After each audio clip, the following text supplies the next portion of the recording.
Бәріңізге ассалаумағалейкум.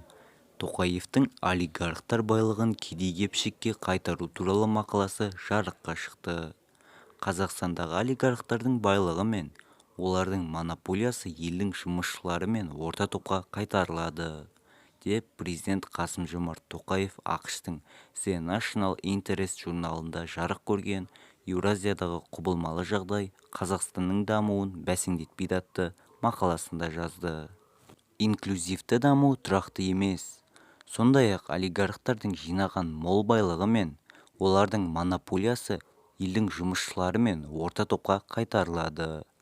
Біздің үкімет реформаларды дайындағанда азаматтық қоғам мен қоғам пікірін мұқият тыңдады.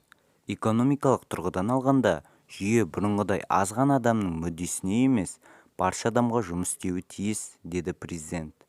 Сонымен қатар Тоқаев мақалада үкімет теңсіздік мәселесін тез арада шешу керектігін біледі дей келіп, үкіметке жалақыны көтеру, кедейшілікті азайту туралы тапсырма бергенін атап өтті.